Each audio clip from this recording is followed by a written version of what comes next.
Muy bien, mis hermanos. Como les mencionaba, esta tarde vamos a estudiar la confesión de fe. Es la confesión de fe de Londres, la confesión bautista de 1689. Y antes de entrar a ver cuál es el contenido de la confesión de fe, es necesario que sepamos algo de historia y algo acerca de qué es una confesión de fe, tener una introducción para comprender qué es lo que es una confesión de fe. Entonces, en esta tarde nos vamos a concentrar en ver una introducción general. Como les decía hace unos minutos, tratar este tema nos implicaría ir a la historia y empezar a observar la historia de la iglesia para entender cómo es que surge una confesión de fe. Lo que vamos a hacer va a ser solamente observar de manera superficial una introducción de cómo llegó a nosotros esta confesión de fe. Y debemos comenzar diciendo que alrededor del año 1630 al 1640 en Inglaterra surgieron de la iglesia anglicana grupos congregacionalistas y bautistas. Es como nos presenta la introducción en su libro que tienen, es como se nos presenta que inició la confesión de fe de Londres de 1689. Todo partió desde que la iglesia anglicana se estableció como la iglesia oficial en Inglaterra durante el siglo XVI. La iglesia anterior a la iglesia anglicana era la católica romana. Recordemos que unos años atrás hubo en varias partes de Europa, como Francia, Alemania e incluso Inglaterra,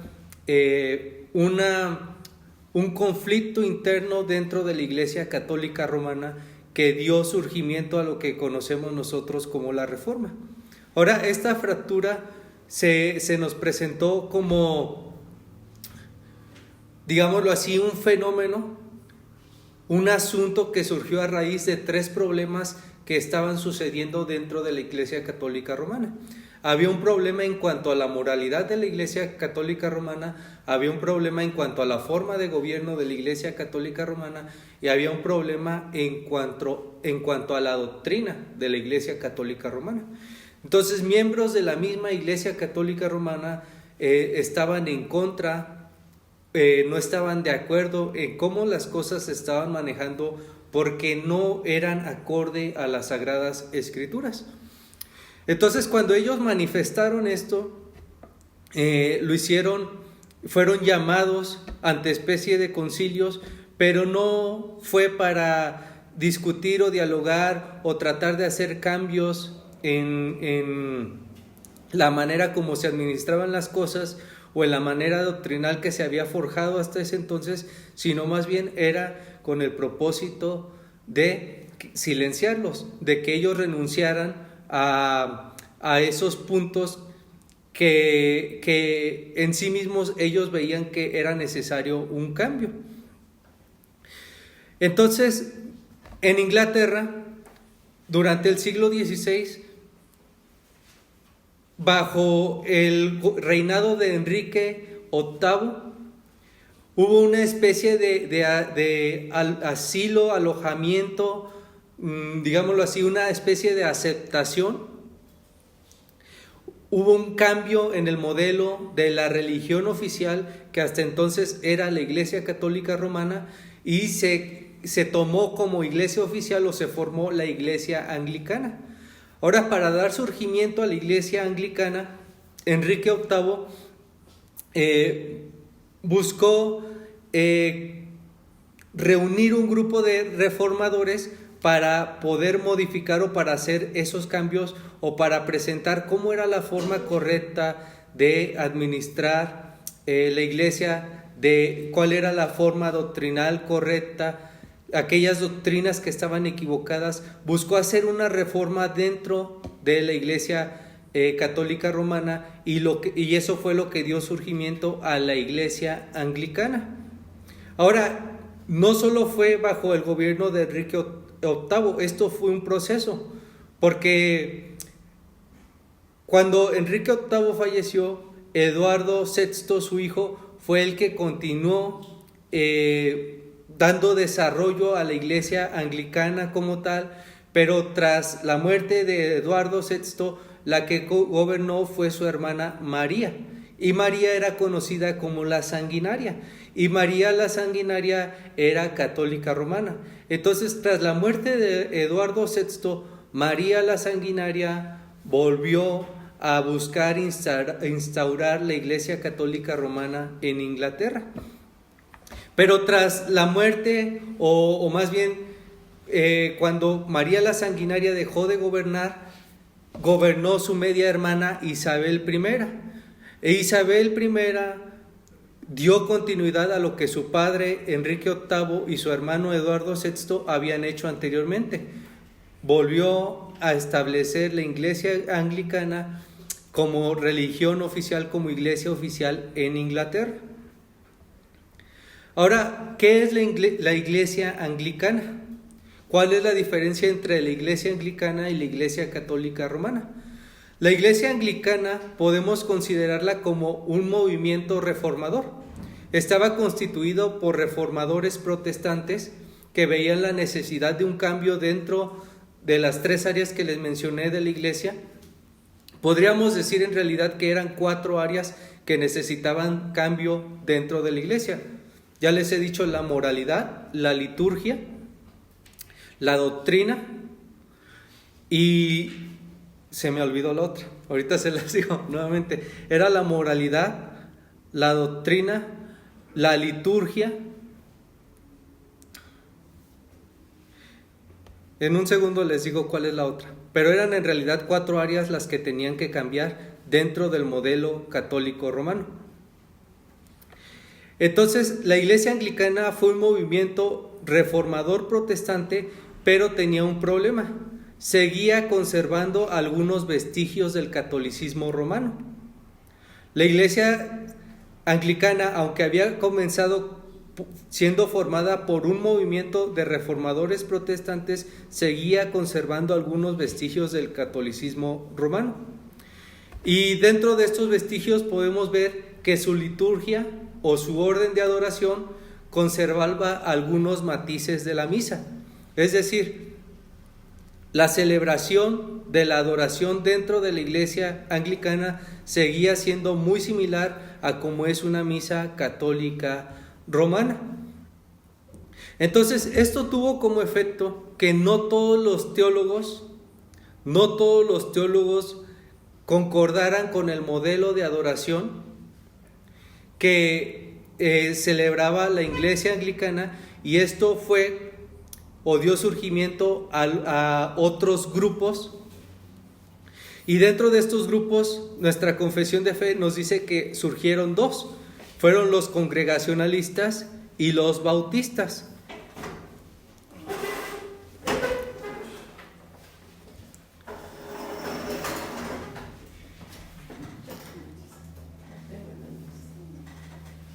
Entonces surgieron de la iglesia anglicana 2 grupos más que no estaban de acuerdo con la manera o con esa nueva iglesia oficial dentro de Inglaterra.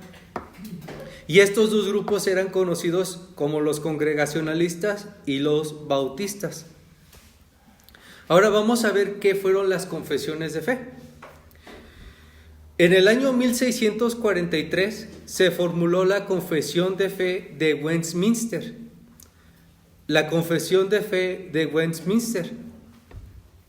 Esta confesión de fe se desarrolló de una manera muy similar a como en los inicios de la iglesia se hacían asambleas para discutir ciertas dudas o ciertas cuestiones que eran centrales dentro de la doctrina. Recordemos, por ejemplo, que en la Biblia se nos habla en el libro de Hechos sobre el Concilio de Jerusalén.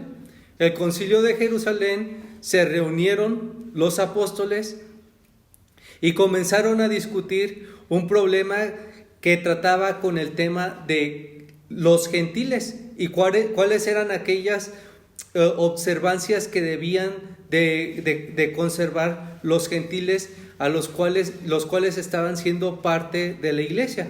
Recordemos que los apóstoles y los primeros, dentro del libro de Hechos se nos menciona que los primeros que recibieron el evangelio eran judíos. El evangelio primero fue para judíos, después de ahí se extendió hacia Samaria y posteriormente hacia los gentiles.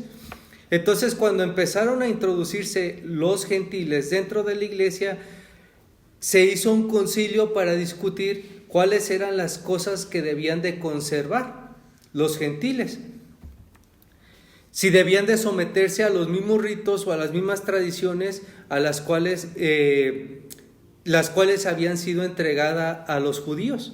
Ese fue uno de los primeros concilios que vemos dentro de las Escrituras. Posterior a los apóstoles vemos que se comienzan a desarrollar, o la iglesia continúa llevando a cabo asambleas o concilios para determinar, conforme a la palabra, cuál es la correcta doctrina o cuáles son las correctas enseñanzas que se apegan a las Escrituras. Entonces, en 1643 se hizo un concilio nuevamente donde se desarrolló la Confesión de Fe de Westminster.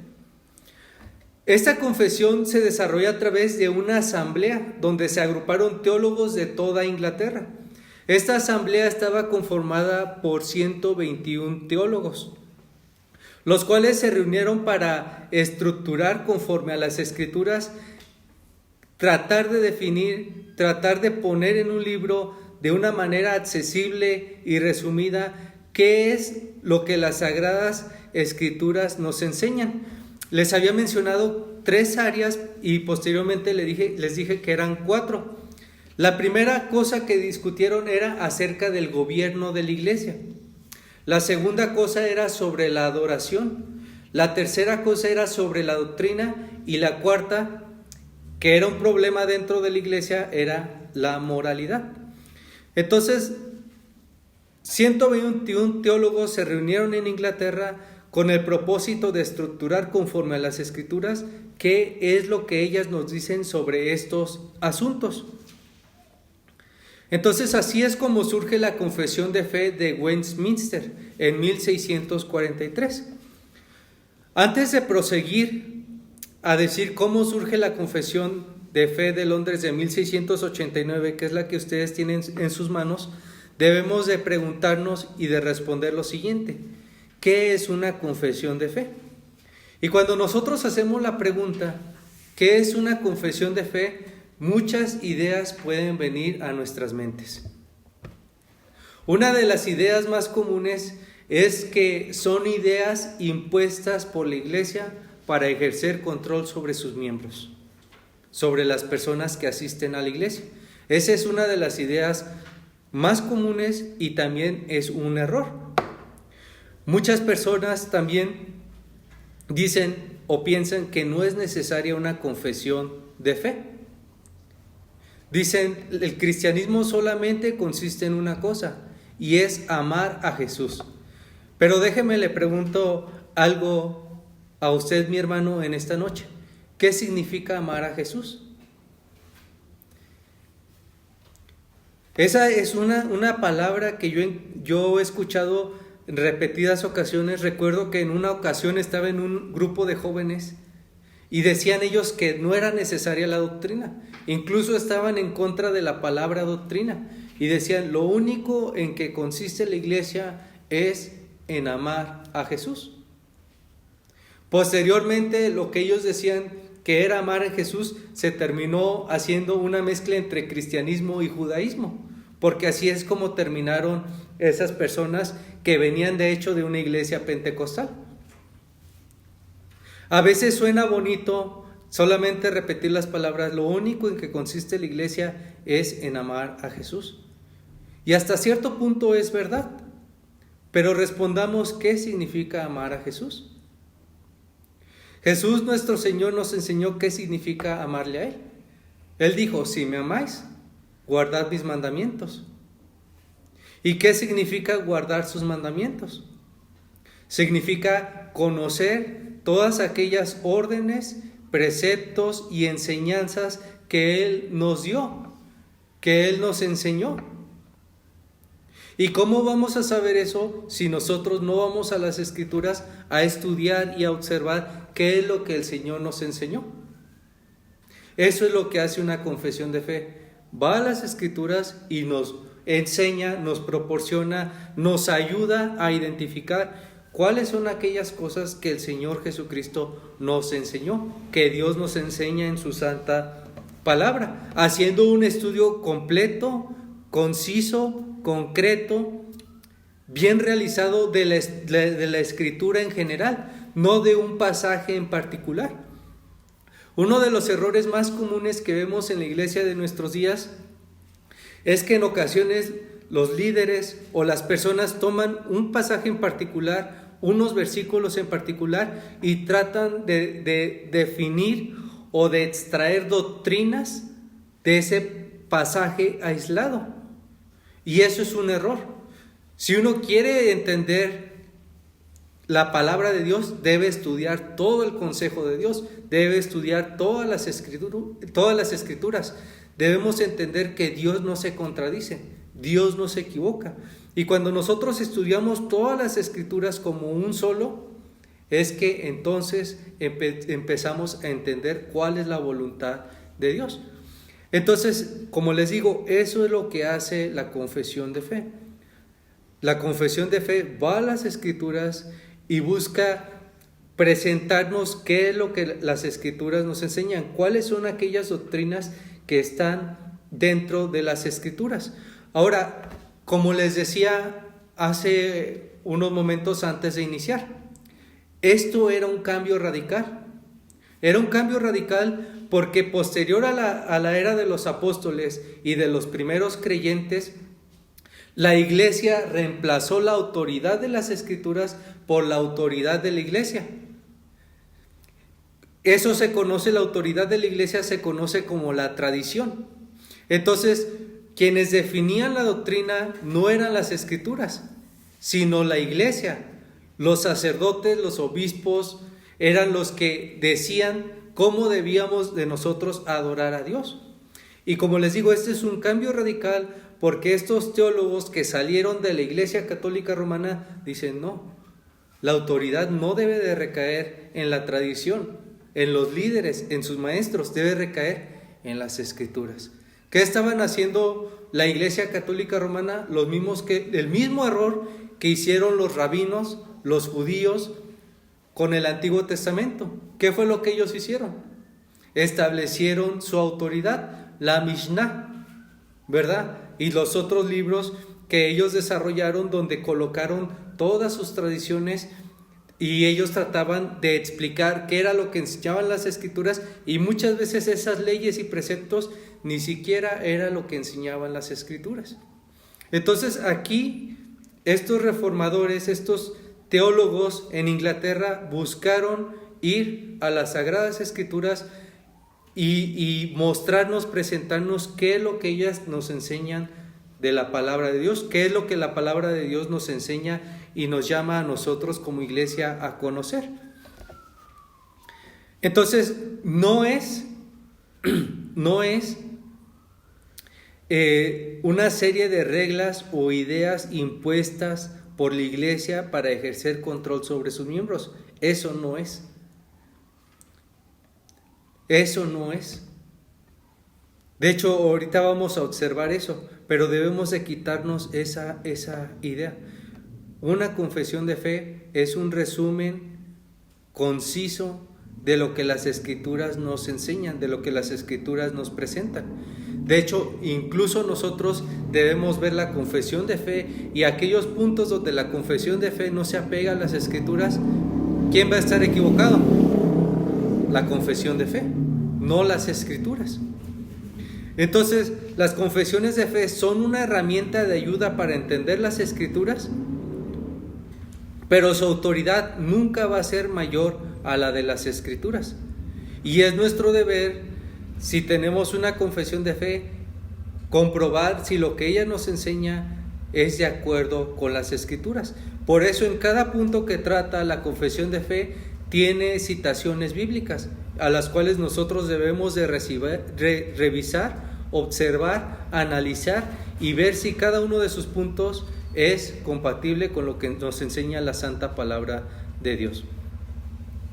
Entonces, las confesiones de fe históricas no surgen con la finalidad de manipular y ejercer autoridad sobre la iglesia y colocar a los miembros de la iglesia bajo el poder de la autoridad pastoral, no.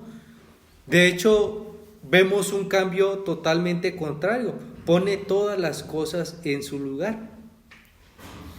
La confesión de fe nos lleva a que la máxima autoridad de la iglesia no es el pastor, no son sus miembros, sino la palabra de Dios, las sagradas escrituras. Pone las cosas en su lugar. Ahora, como les decía, Hechos 20:27, quisiera pedirles que me acompañen a Hechos 20:27 y quien llegue ahí, por favor, me ayuda a dar lectura.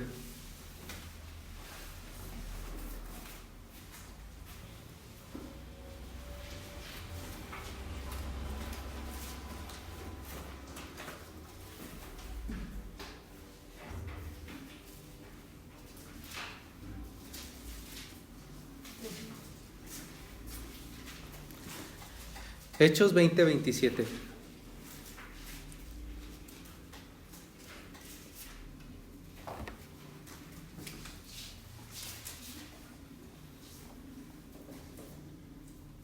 Dice, porque no he reoído anunciaros todo el consejo de Dios. Amén. Pablo está ahí diciéndonos que la tarea a la cual se dedicó durante su ministerio fue a presentar todo el consejo de Dios. Cuando nos dice él todo el consejo de Dios, quiere decir la voluntad revelada de Dios, lo que Dios nos ha revelado en su santa palabra. Él se dedicó a presentarles el mensaje que Dios le había revelado y cómo se cumplirían las sagradas escrituras del Antiguo Testamento en el Evangelio de Jesucristo. Entonces Pablo no buscó pasar por alto, sino buscó exponer todo el consejo de Dios, la voluntad revelada de Dios. Y eso es lo que les digo que debemos de hacer nosotros y lo que busca hacer una confesión de fe, presentarnos las escrituras de una manera fiel, concreta y resumida. Esa es la tarea de una confesión de fe. Una confesión de fe, o en este caso la confesión de fe de Westminster, la confesión de fe de Londres de 1689, tienen un fundamento claro.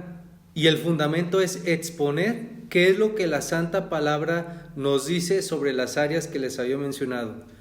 Sobre el gobierno de la iglesia, sobre la adoración, sobre la doctrina y sobre nuestra manera de vivir.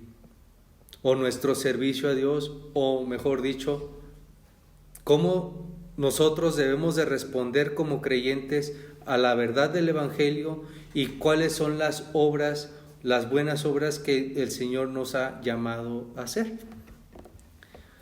Vamos a notar que la confesión de fe hace una estructura distinta a la que manejan otras religiones o incluso a la que manejaba la Iglesia Católica Romana. Vamos a notar una estructura distinta durante sus capítulos y vamos a comenzar con el énfasis que les mencionaba.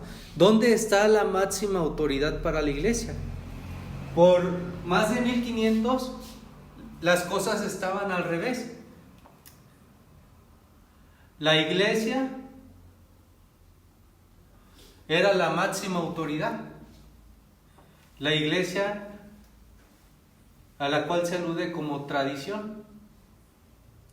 La tradición, ¿qué era? La tradición es todo lo que los sacerdotes, obispos y maestros de la iglesia dijeron a través de la historia. Eso era superior a la autoridad de las escrituras dentro de la historia por más de 1500 años. Y después quedaba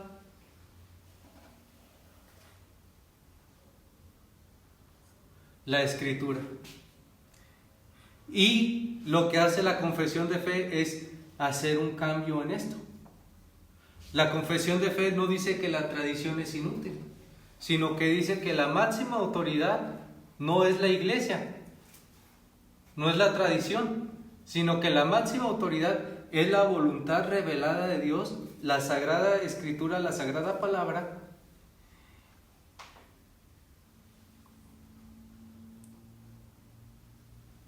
Y la tradición queda en segundo lugar. Y cuando la tradición dice algo contrario a lo que nos dice la Sagrada Escritura, pues ¿quién está equivocado? Pues la tradición. Porque la palabra de Dios es inerrante. ¿Qué hizo la Iglesia Católica? Bueno, hablaron de la infalibilidad del Papa. ¿Qué dicen los teólogos reformados de acuerdo con las Sagradas Escrituras?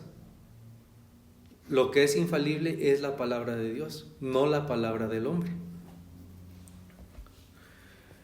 Entonces, lo que hace una confesión de fe es una presentación o un resumen de las doctrinas esenciales de nuestra fe conforme a las Sagradas Escrituras. De hecho, el no tener una confesión bíblica por más de 1500 años fue lo que permitió el desarrollo de los errores doctrinales dentro de la Iglesia Católica Romana. Pero aquí, cuando se formó la Confesión de Westminster, esto era un evento distinto. Estaban volviendo a lo esencial, volviendo a la Sagrada Escritura. Ahora, la Confesión de Westminster, ¿cómo surge la Confesión de Westminster? Como les decía, la religión oficial en Inglaterra era posterior de la Iglesia Católica Romana, fue la Iglesia Anglicana bajo Enrique VIII e Isabel I. Era la Iglesia Anglicana, pero aquí había un grupo de reformadores que no estaban de acuerdo con ese híbrido que había entre la teología reformada protestante y esos matices que aún conservaba de la Iglesia Católica Romana. Y entonces hubo un grupo de teólogos que no concordaban con eso, dieron desarrollo a la Confesión de Fe de Westminster en 1643. Se desarrolló la Confesión de Fe de Westminster en 1643, pero estábamos hablando que también había otros dos grupos que estaban en desacuerdo con la Iglesia Anglicana, con el modelo, y eran los congregacionalistas y los bautistas. Ahora, cuando salió la Confesión de Fe de Westminster, pues estos dos grupos estuvieron también involucrados en medio del desarrollo de la Confesión de Westminster, pero ellos también veían que aún faltaba hacer unas modificaciones o unos cambios en esa Confesión de Westminster, en puntos en particulares donde ellos notaban que la Escritura enseñaba algo distinto. Aquí nos vamos a enfocar solamente en los bautistas, no vamos a entrar muy profundo en los congregacionalistas. Los congregacionalistas vieron la necesidad solamente de hacer un cambio en el modelo de gobierno. Pero los bautistas, como lo dice su nombre, observaban un punto donde era necesario hacer un cambio a la Confesión de Westminster, y era en el bautismo. Entonces, en 1677 se comenzó a desarrollar la Confesión de Fe bautista.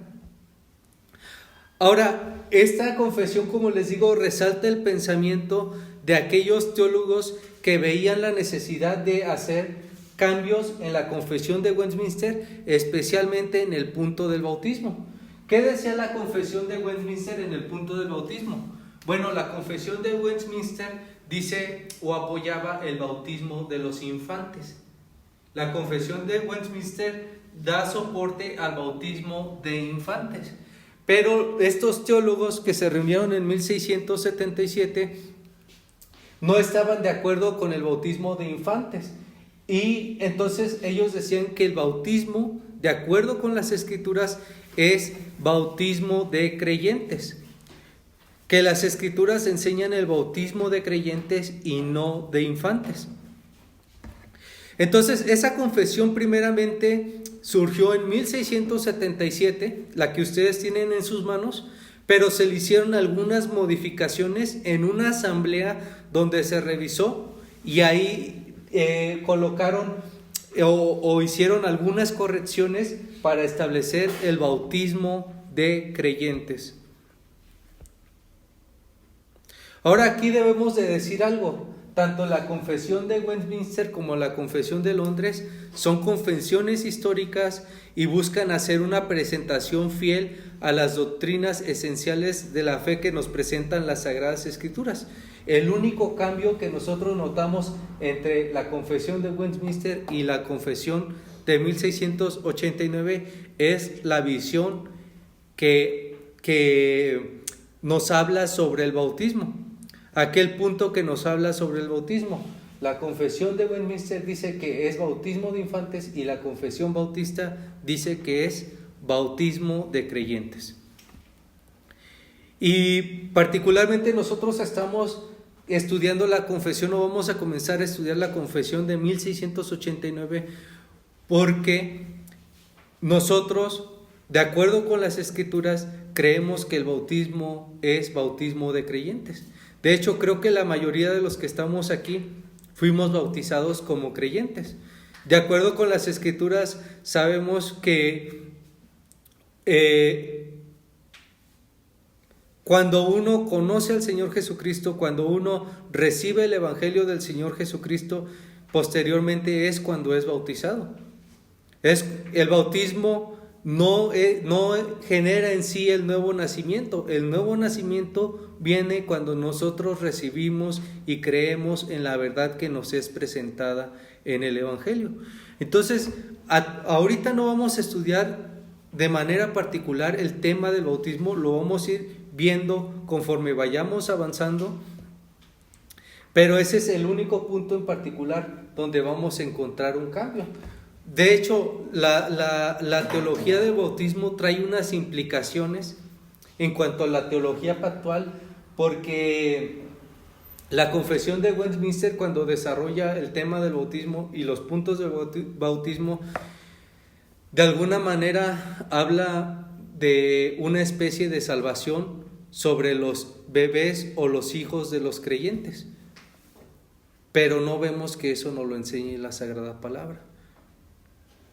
Es decir, si usted tiene un hijo y es bautizado, no es el bautismo que le da la salvación. De acuerdo con las Escrituras, lo que nos hace salvos es creer en el Señor Jesucristo. Amén. Entonces, parece sencillo. Uno podría pensar, ¿qué tiene de malo bautizar infantes? Pero no es qué tiene de malo. Más bien es qué se apega más a lo que nos enseñan las Sagradas Escrituras, que es lo más bíblico. Y pues si vamos a las Escrituras y comenzamos a observar los pasajes y comenzamos a ver cómo se aplica el bautismo, vamos a ver que el bautismo es para los creyentes. Es para los creyentes. Ahora, ¿por qué es importante tener una confesión de fe?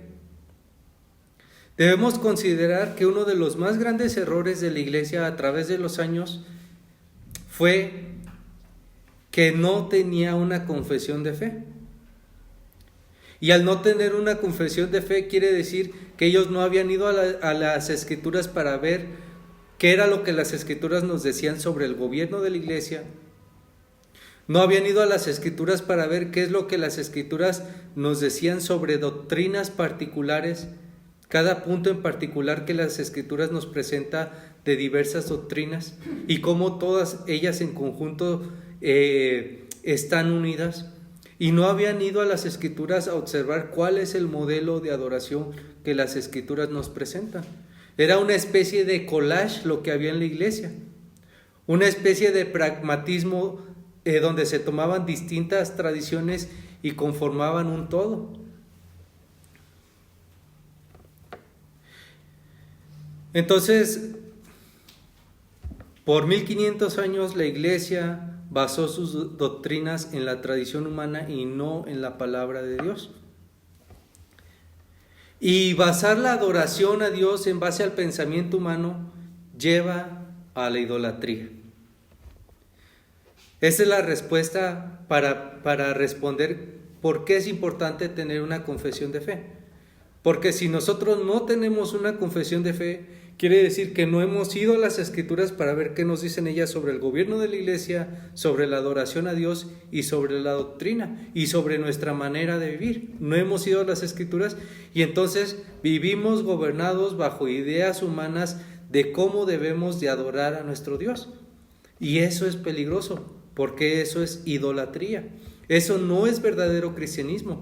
El verdadero cristianismo va a la palabra de Dios y busca comprender qué es lo que el Señor nos llama en cuanto a las áreas que les he mencionado.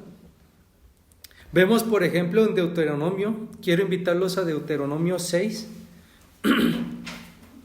y alguien que pueda dar lectura al versículo 6 al 9, por favor. Y estas palabras que yo te mando hoy estarán sobre tu corazón, y las repetirás a tus hijos, y hablarás de ellas estando en tu casa y andando por el camino y al acostarte y cuando te levantes, y las atarás como una señal en tu mano y estarán frontales entre tus ojos, y las escribirás en los postes de tu casa y en tus puertas. Amén. Ahora la pregunta aquí es, ¿y cuáles son estas palabras? Pues estas palabras, sí, son los 10 mandamientos, la ley de Dios, pero también la ley, todo el conjunto de ordenanzas que el Señor les había enseñado a su pueblo. Es decir, básicamente lo que les está diciendo Moisés, todo lo que el Señor nos ha revelado, todo lo que el Señor nos dio en el monte y nos ha enseñado y nos ha instituido, debemos de guardarlo, así como Él nos lo ha ordenado. Y deben de velar, estar atentos a ellos de manera analógica. Vemos la importancia que resalta de tenerla entre sus ojos y escribirla en los postes de su casa y en las puertas. Quiere decir, debes de estar viviendo y meditando en tu vida con esta ley que el Señor tu Dios te ha dado. Entonces vemos que el Señor no nos ha dado su santa palabra, no nos ha revelado su voluntad simplemente para tenerla arrumbada a un lado, sino para ver, estudiar, meditar y obedecer lo que Él nos ha enseñado, lo que Él nos ha mandado. Ser creyente y adorar a Dios tiene dos implicaciones.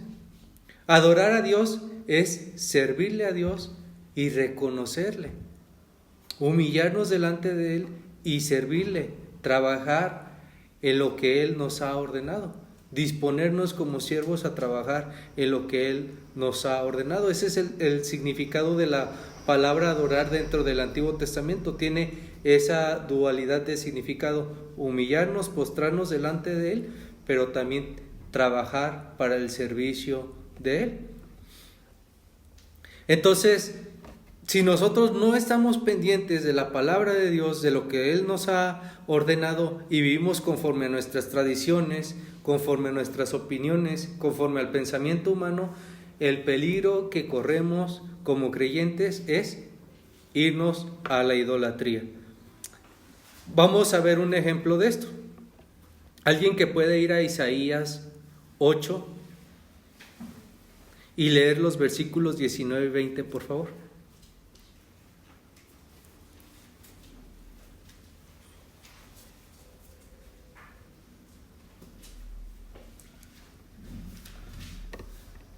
Si os dijeren, preguntad a los encantadores y a los adivinos que susurran hablando, responded, ¿no consultará el pueblo a su Dios?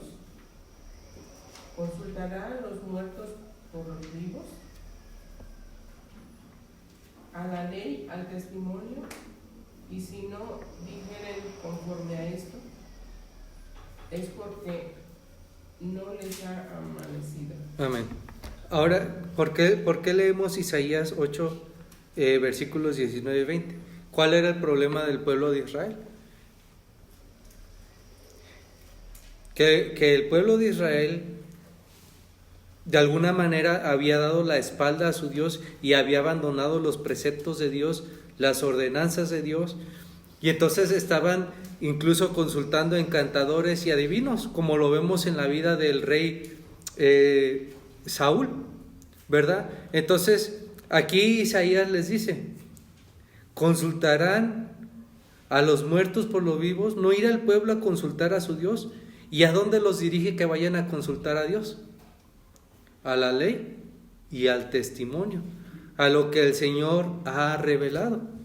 Entonces el llamado que nosotros, la iglesia del Nuevo Testamento, nosotros la iglesia de este tiempo, nuestro llamado es ir a la Sagrada Escritura y buscar, entender, comprender, estudiar qué es lo que el Señor nos dice acerca de cómo debemos adorarle, de cuáles son las doctrinas que Él nos enseña en su santa palabra. Debemos de ir también a observar qué es lo que nos dice sobre el gobierno de la iglesia y además ver qué es lo que el Señor nos llama para la aplicación personal en nuestras vidas. ¿Cuáles son las consecuencias de no tener como iglesia una confesión de fe? Si no tenemos una confesión de fe, no hay claridad doctrinal. No vamos a tener claridad de las doctrinas que nos presentan las Sagradas Escrituras. Podemos entender superficialmente el Evangelio, pero no vamos a entender qué significa la justificación, la redención, la adopción, la expiación. No vamos a entender las diversas doctrinas que se nos presentan dentro de las Sagradas Escrituras. No va a haber una claridad doctrinal. Nuestra religión va a ser solamente: debemos amar a Jesús, pero un Jesús que no conocemos verdaderamente. Entonces, no tener una confesión de fe nos lleva a no tener una claridad doctrinal, no tener claridad de aquellas enseñanzas que nos presentan las Sagradas Escrituras. La segunda consecuencia es que si no tenemos una confesión de fe, no vamos a dar una buena defensa de fe. Si nosotros nos cuestionan, nos preguntan acerca de un tema en específico, no vamos a poder dar una respuesta correcta porque no la vamos a conocer. Si por ejemplo nos cuestionan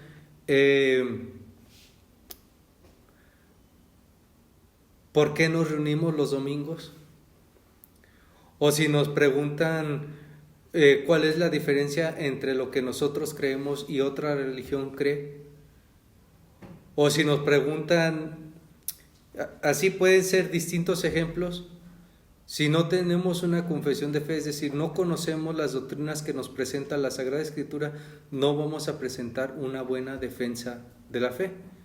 Si nos preguntan qué sigue después de la muerte, pues si no conocemos, no vamos a poder responder. ¿Qué es el infierno? ¿Qué es el cielo? ¿Por qué Jesucristo es el único mediador? Si no conocemos, no vamos a dar una buena respuesta, una buena defensa de la fe.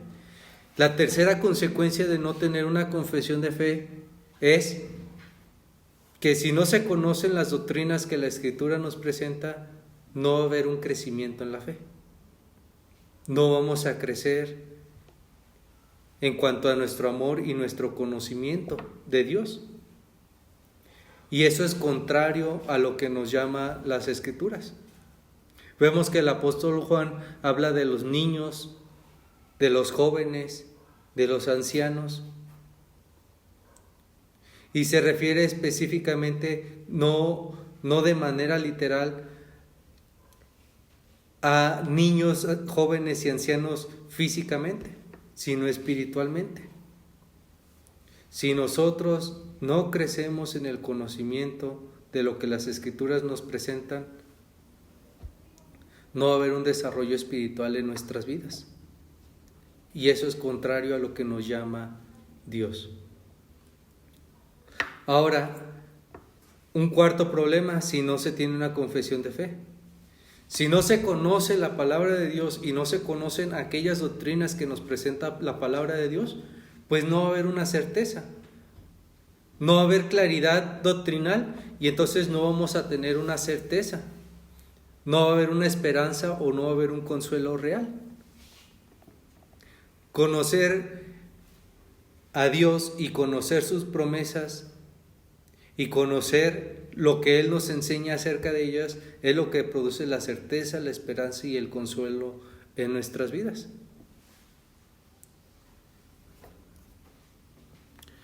En quinto lugar, si no se tiene una confesión de fe, pues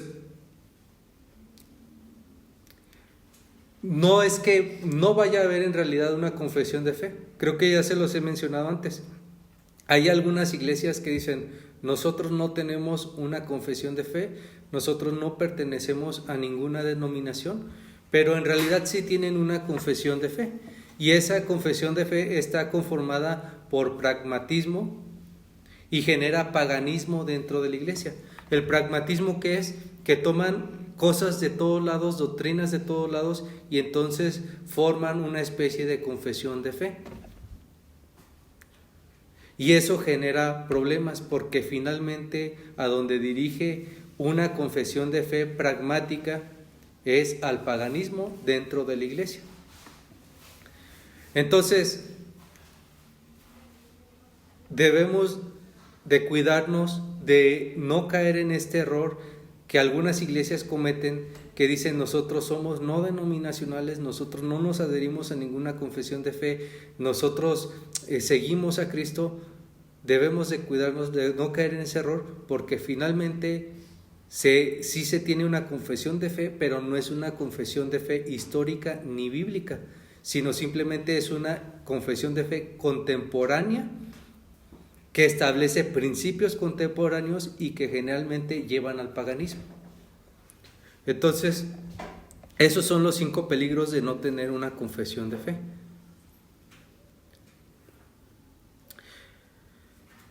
Pero vemos que Dios en su santa palabra nos llama a tener un fundamento real conforme a su voluntad revelada para adorarle. Eso es lo que Dios nos llama en su palabra. Una confesión de fe. Vamos a hacer aquí una pregunta. ¿Una confesión de fe es un sustituto de las Sagradas Escrituras? ¿Qué piensan? No. Una confesión de fe no es un sustituto de las Sagradas Escrituras. Una confesión de fe verdadera debe basarse y sujetarse a la autoridad de las Escrituras y buscar presentarla de una manera fiel y sincera, verdadera, sin alterar lo que ellas nos enseñan. Eso es una confesión de fe. Y las confesiones de fe que han sido puestas a prueba a través de la iglesia y que cumplen con estos requisitos son las confesiones de fe históricas que les he mencionado.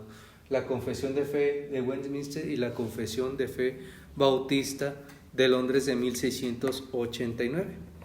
Ellas no se crearon de manera aislada por un hombre que se le ocurrieron un conjunto de ideas y dijeron vamos a poner, no, fue un conjunto de teólogos, de maestros, de eruditos en las Escrituras que se reunieron y estuvieron juntos por años definiendo y escribiendo y estructurando qué es lo que las Escrituras nos dicen sobre el gobierno de la iglesia, sobre la doctrina y sobre la adoración y el llamado que Dios tiene hacia nuestras vidas.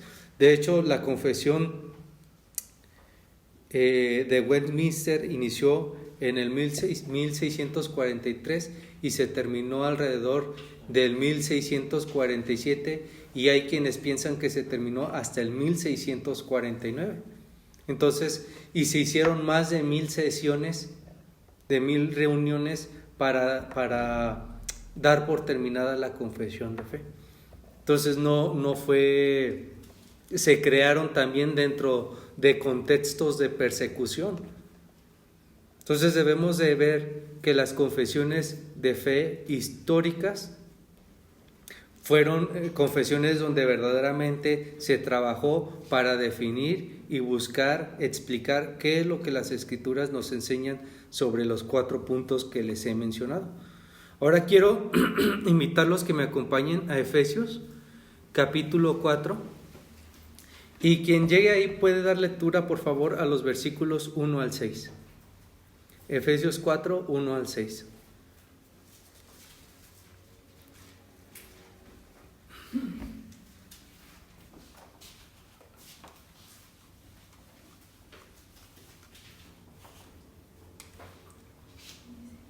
Yo pues, preso en el Señor, os ruego que andéis como es digno de la vocación con que fuisteis llamados, con toda humildad y mansedumbre, soportándonos con paciencia los unos a otros en amor, solícitos en guardar la unidad del Espíritu en el vínculo de la paz, un cuerpo y un espíritu, como fuisteis también llamados en una misma esperanza de nuestra vocación, un Señor, una fe, un bautismo, un Dios y un Padre de todos, quien es sobre todas las cosas y por todas las cosas y en todos vosotros. Amén.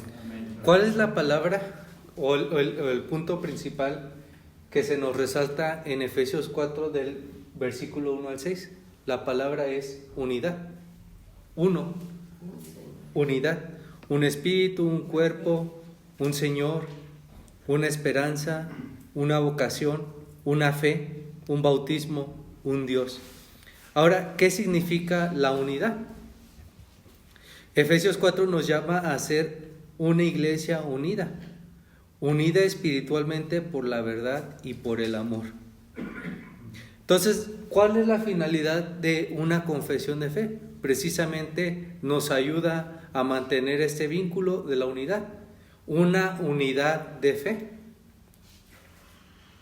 Y ir a las Escrituras nos presenta el mensaje, las doctrinas que las Escrituras nos enseñan y nos ayuda a nosotros tener una comprensión de las verdades que Dios nos revela en su santa palabra para tener todos en conjunto una misma fe. Entonces, esa es la finalidad de una confesión de fe. La confesión de fe nos ayuda a mostrarnos de manera clara y resumida las doctrinas esenciales de nuestra fe y nos ayuda a diferenciar nuestra fe de otras religiones, preserva la unidad dentro de la iglesia y nos ayuda a disipar las ideas erróneas y los deseos egoístas a través de las Escrituras. Esos son los beneficios de tener una confesión de fe. Nos ayudan a presentarnos de manera resumida las doctrinas esenciales de nuestra fe, nos ayuda a diferenciar nuestra fe de otras religiones, nos ayuda a preservar la unidad como iglesia y nos ayuda a disipar las ideas erróneas y deseos egoístas a través de la exposición de la palabra de Dios. Eso es lo que nos ayuda a conseguir una confesión de fe. Y en este caso, la confesión de fe que vamos a estar estudiando, la vamos a estar estudiando porque es la que como bautistas consideramos es la que se apega más a lo que nos presentan las Sagradas Escrituras. Entonces vamos a hacer una oración, vamos a finalizar esta introducción